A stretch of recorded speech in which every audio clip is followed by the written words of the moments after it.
যদি সত্যি আপনি নিজের দোয়াটা কবুল করাতে চান তাহলে এই দোয়াটা বেশি বেশি আমল করুন। এই ছোট্ট দোয়াটি হলো দোয়া কবুলের হাতিয়ার এবং এটা প্রধান হাতিয়ার। দোয়া কবুলের হাতিয়ার হলো জান্নাতের গুপ্তধন।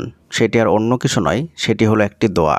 তিরমিজি শরীফের 3374 নম্বর হাদিসের মধ্যে রাসূলুল্লাহ সাল্লাল্লাহু আলাইহি ওয়াসাল্লাম আব্দুল্লাহ ইবনে কাইস রাদিয়াল্লাহু তাআলা আনহুকে বলছেন, আমি কি তোমাদেরকে জান্নাতের গুপ্তধন শিখিয়ে দেব না?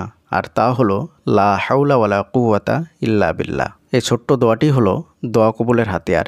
এই দোয়াটা যদি কোনো ব্যক্তি আমল করতে পারে তাহলে তার প্রত্যেকটা দোয়াই কবুল হবে ইনশাআল্লাহ। একবার চিন্তা করুন, রাসূলুল্লাহ সাল্লাল্লাহু আলাইহি ওয়াসাল্লাম এই দোয়া প্রসঙ্গে কোন বাক্যটা ব্যবহার করেছেন? এটা হলো জান্নাতের গুপ্তধন। আপনাকে যদি কোনো ব্যক্তি একটা গুপ্তধন বা ধনভাণ্ডার দিয়ে দেয় তাহলে আপনি কি করবেন? সেখান থেকে আপনি যা ইচ্ছা তাই নিতে পারবেন, আপনার কোনো বাধা থাকবে না এবং আপনার যেই সম্পদটা ইচ্ছা হবে সেটা আপনি নিজের করে নিতে পারবেন। ঠিক তেমনইভাবে আপনার যেটা প্রয়োজন, আপনার যা যা দরকার, আপনি শুধুমাত্র এই দোয়াটা আমল করার মাধ্যমেই সেটা পেতে পারেন। এই দোয়াটির অর্থই হলো আমার কোনো শক্তি নেই, আমার কোনো কুওয়াত নেই আল্লাহ সুবহানাহু ওয়া তাআলার শক্তি ছাড়া। মানে আপনি আল্লাহ সুবহানাহু ওয়া তাআলার নিকটে নিজের দুর্বলতার কথা স্বীকার করছেন যে আমার কোনো কিছু নেওয়ার শক্তি নেই, কোনো কিছু পাওয়ার শক্তি নেই, কোনো কিছু করার শক্তি নেই, যদি না আল্লাহ সুবহানাহু ওয়া তাআলা সেটা করে দেন বা আল্লাহ সুবহানাহু ওয়া তাআলা সেটা দেন। উঠতে বসতে চলতে ফিরতে সকাল সন্ধ্যা সব সময় যখনই আপনি ফ্রি থাকবেন তখনই এই দোয়াটা বেশি বেশি করে আমল করবেন। যদি সত্যি আপনি নিজের দোয়াটা কবুল করাতে চান তাহলে এই দোয়াটা বেশি বেশি করে আমল করুন। দেখবেন অল্প দিনের মধ্যেই আপনার সমস্ত দোয়া কবুল হয়ে যাবে এবং সমস্ত ইচ্ছাগুলো পূরণ হয়ে যাবে ইনশাআল্লাহ।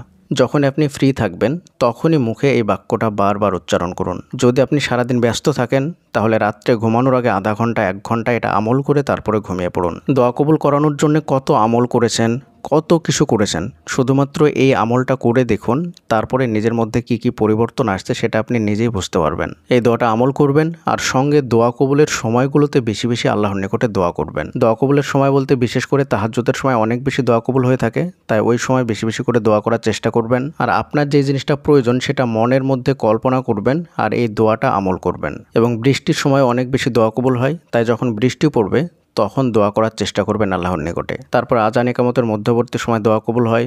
জুম্মার দিন আসরের নামাজের পর থেকে নিয়ে মাগরিব পর্যন্ত এই সময়টা দোয়া কবুল হয়। প্রিয় দিনী ভাই এবং বোনেরা, এই দোয়াটা বেশি বেশি করে আমল করবেন এবং দোয়া কবুলের সময়গুলোতে দোয়া করুন। আল্লাহর উপর ভরসা রাখুন, দেখবেন ইনশাআল্লাহ আপনার দোয়া খুব তাড়াতাড়ি কবুল হয়ে যাবে। আসসালামু আলাইকুম ওয়া রাহমাতুল্লাহি ওয়া বারাকাতুহু।